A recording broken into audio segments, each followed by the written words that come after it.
Bismillah Rahman Rahim. Assalamu alaikum. Welcome to Sports Extra. I'm your host Ahmed Nawaz with the latest roundup of sports today. Let's take a look at what we're discussing.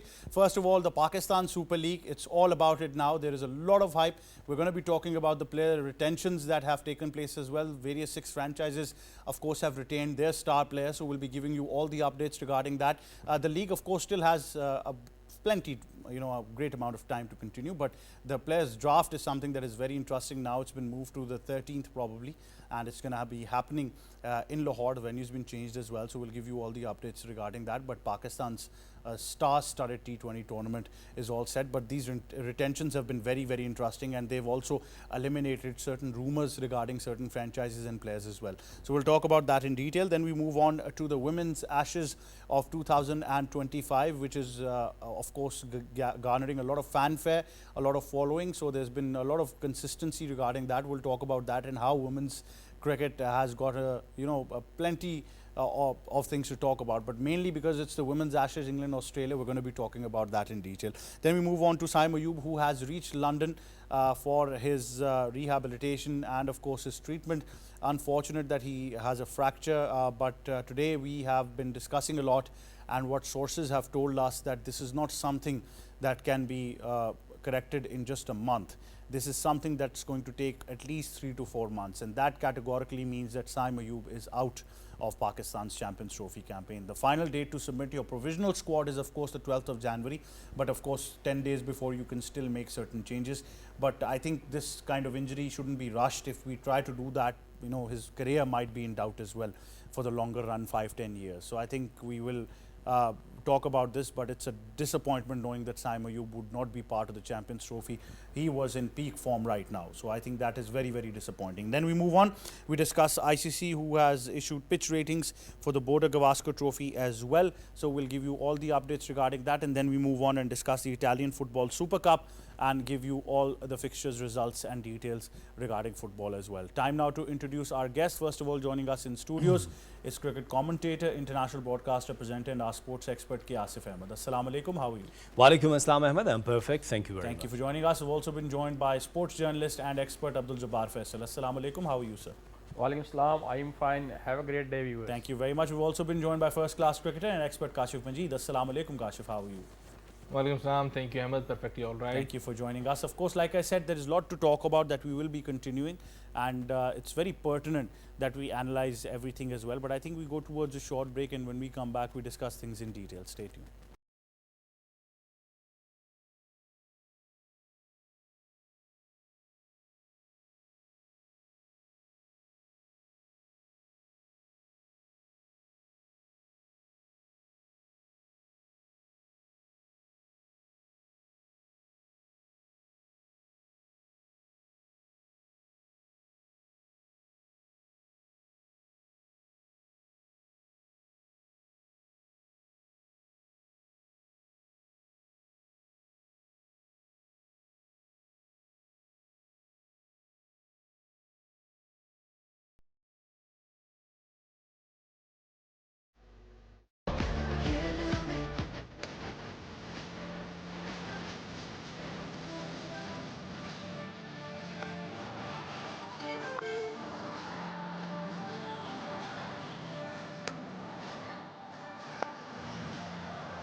The highly anticipated player draft for the Pakistan Super League Season 10, originally set to take place in the scenic port city of Gwadar, Balochistan on January 11, has been rescheduled to Lahore on January 13th. This change comes ahead of the draft following the January 4 announcement of player retentions by the 6 PSL franchises. Each franchise was allowed to retain up to 8 players, with most teams utilizing all their slots. However, Karachi Kings, Multan Sultans and and Peshawar Zalmi elected to retain 7 players each. Defending champions and 3-time winners of the HPL PSL Islamabad United have retained their skipper Shadab Khan, who was also player of the tournament in their successful campaign last season, and star fast bowler Naseem Shah in the platinum category. Imad Wasim, who is also named as the mentor of United, has been retained in diamond along with Azam Khan. In gold, Salman Ali Agha has been named as the brand ambassador, while Haider Ali has also been retained in the same category. Colin Munro, the second leading run scorer among overseas batters in the HPL PSL history, has been retained in the silver category alongside Roman Reis. Multan Sultans, the runner-ups of the last edition and winners of the HPL PSL 2021, have retained captain Mohammad Rizwan and leg spinner Osama Mir in platinum. David Willey, who is set to feature in his 4th HPL PSL edition, Iftikhar Ahmed and opening batter Usman Khan have been retained in the diamond category. Willey is also named the mentor of the side, while Iftikhar will be their brand ambassador. England's Chris Jordan, who has so far represented 3 franchises in the HPL PSL, has been retained in gold, while wrist spinner Faisal Akram is stationed in the silver category. Babar Azam, the leading run scorer, 3,504 runs in HPL PSL history and the skipper of the side, and dynamic batter Saim Ayub have been retained by one-time winners Peshawar Zalmi in platinum. Wicketkeeper batter Mohammad Haris has been retained in diamond by Zalmi, while spin bowling of Arif Yaqub, Mehran Mumtaz and Sufyan Mukim have been retained in silver. Sufyan is the brand ambassador for Peshawar Zalmi. Fast bowling sensation Ali Raza, who has just bagged maiden first class 10 wickets haul in Kadazam Trophy 2024-25 final, has been retained in the emerging category by Zalmi. Quetta Gladiators have retained Riley Rosu, the leading run getter among overseas batters in HPL PSL history, mystery spinner Abrar Ahmed and pacer Mohammad Amir in diamond category. Amir will also be the mentor of the side. Saud Shakil, retained in the gold category, is announced the brand ambassador for the Gladiators. Number 1 ranked T20 international bowler Akil Hussain and Mohammad Wasim Jr. have also been retained in gold. In the silver category, Khwaja Mohammad Nafi and spinner Usman Tariq have been retained by the 2019 winners. The HPL PSL 2020 champions Karachi Kings have retained Hassan Ali and James Wins in diamond. Skipper Shan Masood and emerging player, best fielder of the last edition Mohammad Irfan Khan have been retained in gold. Spinner Arafat Minhas and Zahid Mahmood along with New Zealand's Tim Seifert have been retained in silver on the Kings roster. 20-year-old Arafat, who has played 4 T20 internationals for Pakistan, is also the brand ambassador for Karachi Kings. Shaheen Shah Afridi, the 3rd leading wicket taker in HPL PSL history, and Fakhr Zaman, the 2nd leading run getter, have been retained in platinum by the 2-time winners Lahore Qalandars. Haris Rauf, who is named the brand ambassadors as well, has been retained in diamond alongside Zimbabwe's Skandar Raza. Abdullah Shafiq, Jandat Khan and Zaman Khan have been retained in gold by the Qalandars. Experienced David Visa is retained in the silver category. Lahore Qalandars have the first platinum pick, while Islamabad United and Quetta Gladiators will be the first to pick in the 2nd and 3rd platinum rounds. Each franchise planned their retention list, setting the stage for an exciting player draft as the PSL Season 10 draws near. Well, there you have it, all the details that you know now about the PSL. So these retentions, Asif, have been very, very interesting. It's an exciting PSL this season coming up. Yes, rightly said. But I would like to talk about Islamabad United first of all, because they're the defending champions. Very surprisingly, they've dropped Martin Guptill, who scored 148 runs in the 3 matches in the previous edition of Pakistan Super League. And of course, Alex Hales, you know that he was not in good form. He scored 148 with the average of 15 in 10 matches. So definitely now they will try to get another player. Yes, in their platinum category, Shadab Khan, Naseem Shah, of course, Shadab Khan is the skipper. And then Naseem Shah is in good form. The last edition they have exchanged with the Quetta Gladiators, and Quetta Gladiators have announced their skipper, Saud Shakil. Really, Rosso was the skipper in the last edition. And where is Sarfraz Ahmed? I would like to see, and I would like to ask this question. to my respected. Quetta Gladiators, I think, simple as that. They're going to pick him obviously in the first pick. But see, don't you think it's really disgusting and disrespecting a player that who was skipper for 8 editions and he has served you a lot, and now he's waiting for his turn. Now he was waiting that we're going to pick him. In the end, if Quetta Gladiators will take that decision, why not early on? Why not in the early stages? I've seen worse things happening. Mentors are getting 5 million each and they're playing at the same time in the Champions Cup, while the dailies for first class, the daily allowances is so embarrassing that players can't even, you know, run their households in first class cricket. Well, Ahmed, these are really sad stories which you are sharing, and this is what we heard in women cricket as well, that they're not getting their dailies, they're not getting their allowances, even they're not getting their salaries on time. So definitely we'll raise these issues for the players, and these are the rights, and this is the right forum where we could ask this question to Pakistan Cricket Board, that what's going on. They have plenty of you know, finances. They are earning good amount from Pakistan Super League, and ICC is giving them good share. But even then, if the players, they're not getting their share on the right time, and they're not getting their basic salaries, then it's a question mark. Last thing before going ahead, Lahore Qalandars will going to go for the first pick, and in their platinum category, Shaheen Afridi and Fakhar Zaman, they have retained. Who will be the third one, Steve Smith or David Warner? That's the question one. I think they will go for the David Warner. Well, certainly. I think that's going to be this year's stock of the PSL. Yeah. Nothing less than that. But Jabbar Faisal, how do you see these retentions and for certain franchises? Ahmed, this is very important. We are going to host 2 big events this year, 2025. First, the Champion Trophy, and second, PSL. Of Champion Trophy, 8-nation contest, and top teams of the world will compete there. After that event, we should make more effort to create more hype of PSL and to attract the people. This is also important to look this side to Pakistan Cricket Board.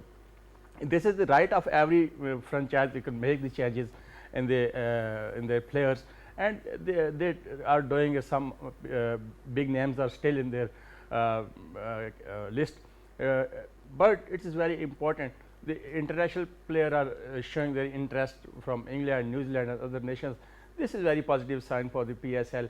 Is getting day by day, the standard is going up, and the people are going toward the PSL and enjoying the good cricket here. Well, certainly. Kashif, certain franchises have looked to strengthen their squads this season as well. There are a lot of players who are joining the PSL. There's a lot of talk about it, but these retentions have been very particular.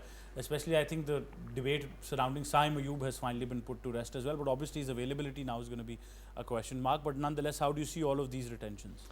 I guess the franchises have worked hard to find out what will be their best fit, and when we talk about different franchises, they came across a different mindset. Talking about Islamabad, they always talk about a number of all-rounders in their ranks, and we can find out even in the retentions, everybody is all-rounder. So this is how they worked out. When we talk about Lahore Qalandars, they always talk about the speciality: 5 specialist bowler or 4 specialist bowler, 1 all-rounder, and then the specialist batsman. This is what their retention is all about.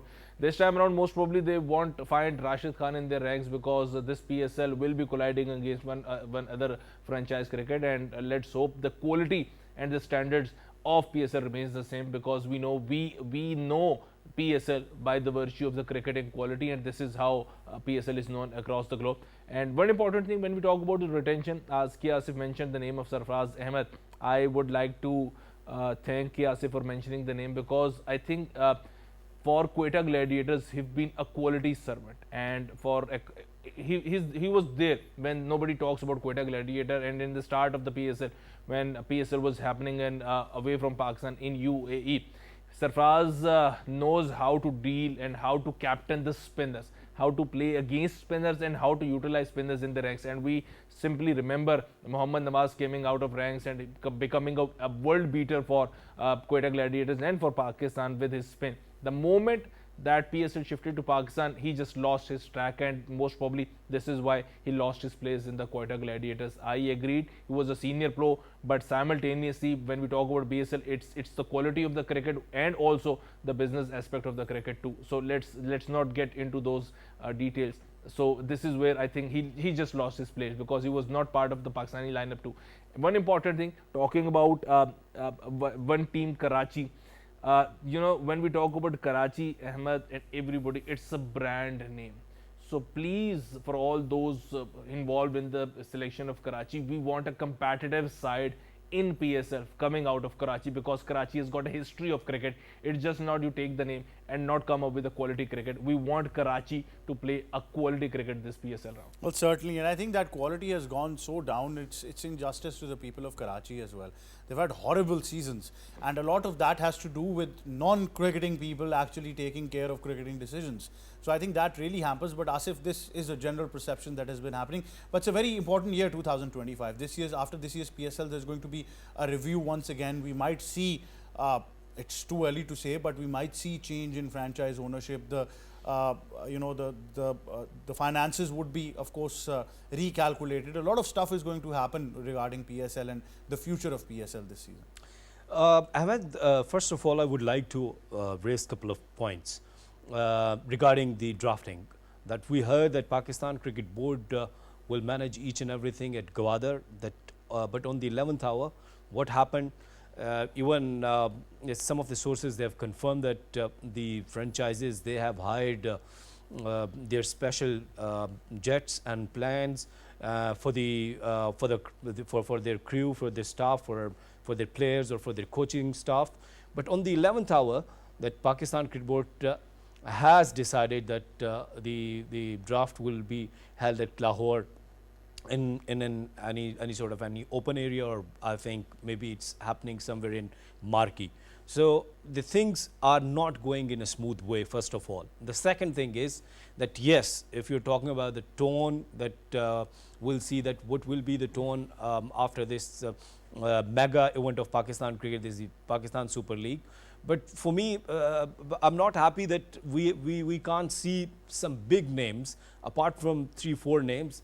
The same players like David Visa and some other players, they're just coming to Pakistan, bits and pieces players, and it means the rest of the nations, the rest of the countries, they're not giving priority to the Pakistan Super League, and they're just going, as Kashif was mentioning, to the other country to play another league. And about Sarfraz, Kashif bhai, I have asked this question to Moin Khan 2 years back, that what is the future of Sarfraz Ahmed, that he is the skipper from last 7-8 years. And on that time, Moin Khan replied that when Sarfraz came back to the Pakistan team, that was his very good start. He scored a stunning 100 against New Zealand in Test. So we were hoping something extraordinary. So he was not doing good with the bat, and that was a question mark, being skipper if you're not leading from the front. So that's why I think they have decided to remove the Sarfraz as skipper. And after that, you rightly said that the way he was serving Quetta Gladiators in UAE and then in Pakistan, that was of course remarkable. But of course, you require extraordinary efforts from the captain, and the management was not happy with the skipper Sarfraz. Well, absolutely, but you know what the future is, there must be communicated between the franchise and the player, instead of turning it very ugly. I think any player deserves that, and that should be. But what is the future of Sarfraz Ahmed, Jabbar Faisal? I think he will be no more part of the national team, just like we are analyzing our team performance and other things. And he's just relying on the domestic cricket and this league. He's good fighter captain. Pakistan won the champion trophy under his leadership, and no doubt he's a good player. But it may be a decision of a franchise. Franchise are independently can decide and select the player their own will and wish. And secondly, Asif was talking about the venue changing. There may be two reasons. One, maybe a franchise demand, and secondly, maybe logistic problem for. They have mentioned it. They've said that due to logistics issues, they've now shifted to Hazuri Bagh, Lahore now on the 13th. I think we should move ahead positively, and give a positive message to all one. We didn't neglect the Quetta or other region. We are all doing works according to our demands and for the best for the for the Pakistan. And decision may not be, I think, criticized. This just happens. They change the venue for this. Well, certainly. Well, the PSL management has also released the silver, gold and platinum category for foreign players as well. The list is out. If we're able to schedule that, we'll of course give you the details. But moving on, there's so much to talk about as well. And when you talk about Test cricket, for us, it's been a bleak prospect, but the world is moving forward. And we have to talk about women's Ashes as well, which is giving us a great something to look forward to as well. But first of all, take a listen at this very interesting piece that has been said by somebody who happens to head the affairs of cricket in one particular region. So let's take a look. Amazing to be back here so soon after an incredible Border Gavaskar series with the Women's Ashes starting on Sunday at North Sydney Oval. So I'm absolutely thrilled to welcome the England squad, captained by Heather Knight, and it's great here to have England players Tammy Beaumont, Lauren Bell, as well as our very own Ash Gardner and Phoebe Litchfield. It's already been an absolutely phenomenal summer, record crowds for the men's test, for the WBBL, for the BBL, and this series is really going to keep the momentum going. The Women's Ashes is one of the greatest rivalries in world cricket, incredible history, wonderful calibre of players, and I checked this morning on the website, the Australia and England are ranked 1 and 2 in both T20 cricket and ODI cricket. So following a magnificent series last year in the UK, this is going to be an absolutely another incredible series. We're very proud of our investment in women's cricket. I think we've seen the level of professionalism increase significantly over recent years, and it's wonderful to see so many emerging stars such as Phoebe, who's with us here today. Coincidentally, it's 90 years since the first Women's Ashes Test match, back in 34-35. It's been 25 series overall. Australia have won 9, England have won 6, and there have been 9 drawn series. In 2013, we introduced the multi-format series, which I think has added a really great new dimension. And it presents a really huge challenge for both sides in all formats of the game. We're absolutely thrilled to be playing in major stadiums, here at the SCG, at the Adelaide Oval, Manica Oval, Belrive Oval in Tassie, and the series culminates in the first ever day-night test at the MCG from 30th of January to the 2nd of February, which is going to be just an amazing celebration of cricket, of cricket's leadership in equality through sport. There's going to be fantastic entertainment around the game, so it's going to be just a really wonderful festival, and just encourage everyone, as we saw with the Border Gavaskar, jump online and show your support for these 2 exceptional teams. So it's now my great pleasure to introduce Ash Gardner. Well, there you have it. The head of Cricket Australia, the chief executive, has certainly highlighted the history behind it and how excited they are. They've had a stellar season in summer for cricket, but now they're looking forward to this new challenge ahead. But let's take a look at what the skippers had to say. We've got so much talent in the squad now, and actually we've got kind of 18, 19 players involved, and you know, each format's got a different squad. It just shows the kind of talent that's around in England at the moment, and yeah, certainly brought a very strong squad with a couple of people coming back from injury, like Freya Kemp and Danny Gibson fully fit. I think it's great to have, you know, everyone firing, fit and firing, ready to go. I think both on and off the field it was just an incredible series, and to come back from pretty much having to win every single game to draw the series, I think we were really proud of ourselves.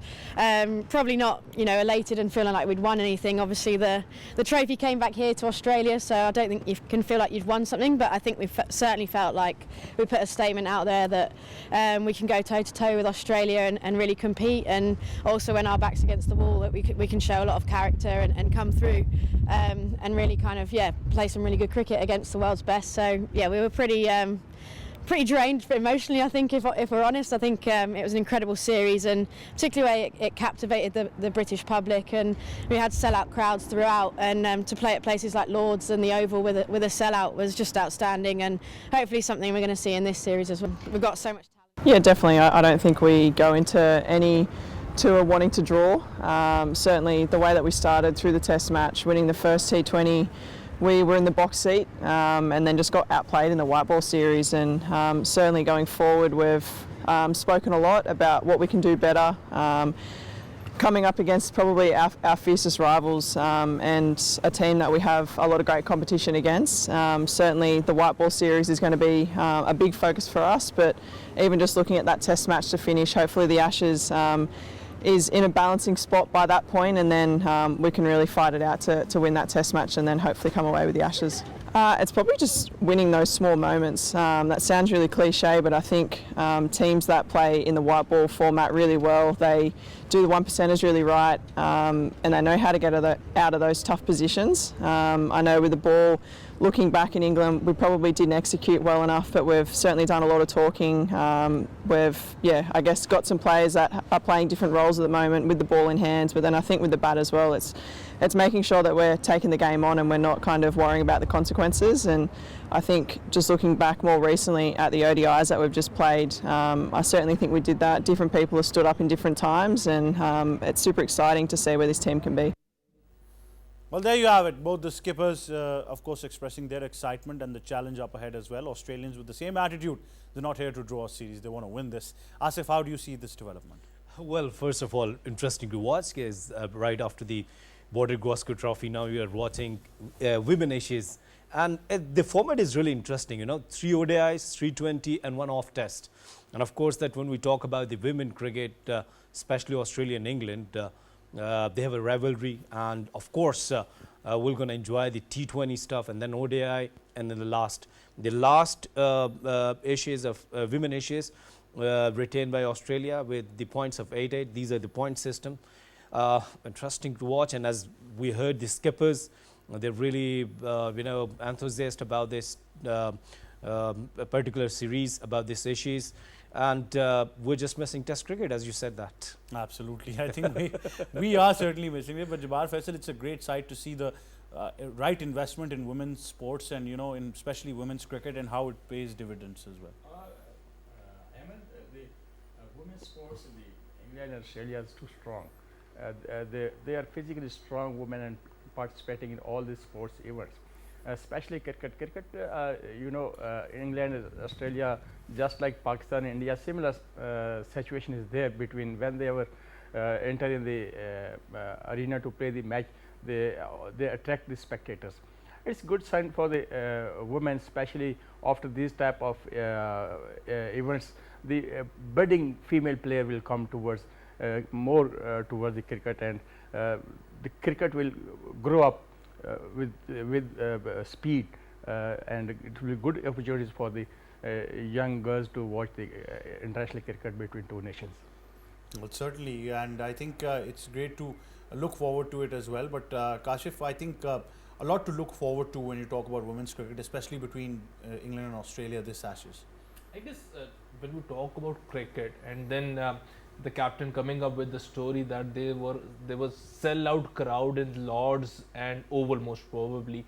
When we talk about these two teams playing against each other and a sell-out crowd, it talks a lot about the emotionally they involved in women's sports. And when we talk about most probably we are talking here that it's women's sports. For them it's a very normal and a natural thing. They are playing sports, and we are coming again and again with this term that this is women's sports or women cricket.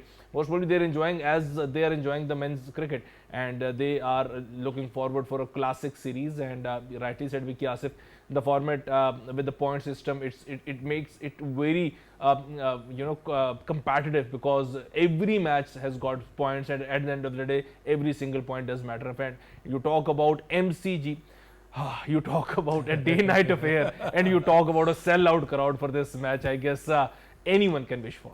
Well, certainly, but then I do believe it's a great series to look forward to for the prospect of women's cricket, especially the title of the Ashes, you know, just gets a bit more exciting. But coming back to the PSL, like I told you, we've got a list of players, foreign players that have been announced by the PSL management. Let's take a look. This is the silver category for foreign players.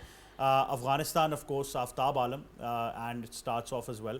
Then we've got players from Bangladesh as well in there as well. Then, of course, there are many categories that we will be talking about. Some interesting names in there as well, which I will be talking about one by one. So, of course, we can talk about these players as well. But if we move on to the next category, just, you know, fast forward, and then we can discuss this forward as well. So that's the silver category, foreign players. That includes Afghanistan, Bangladesh. Then in Australia, that's where it gets interesting. And of course, there's a long list of Australian players who have confirmed their spot in this year's PSL as well. Then, of course, Belgium, Canada, England, Hong Kong, Ireland, Italy, Nepal even. Then we move on to the Netherlands. Max O'Dowd is coming, so I'm a bit excited about that. Then we, of course, move on to New Zealand. We've got Dale Phillips is also coming. Oman is in there as well. Then there's got Scotland. Then we've got South Africa, and we also have Sri Lanka in there as well. And USA, Uganda, UAE, the West Indies, Zimbabwe, all have made up for these certain categories as well. So I think, Asif, a long list of players, just the silver categories that have been announced. Well, happy that the players, they're registering themselves from Belgium, Nepal, and some other countries like Netherlands. The good thing is that you have shared this very quickly with the viewers of the Sports Extra. So huge list from Bangladesh, huge list from Afghanistan, and Australia, they're showing the concern. But once again, I would like to see some big names in Pakistan. How big? How big? I have like how big? K. Asif Ahmed is a big name like this. Well, that's bigger than the see PSL what I'm now. saying is that see that if you want to improve the standards of the Pakistan Super League, then of course you require big names like Steve Smith, like David Warner, like them. But so I Asif, appreciate that they are coming. I appreciate. But because you mentioned yourself, you're a brand. PSL is also a brand. You can't have two brands together. So you know you need to balance the equation out as well. That's where the problem is. See, apart from fun, I'm so happy even that Steve Smith and the Warner coming. And in this retention, you don't see the name of Karen Pollard, Andre Russell.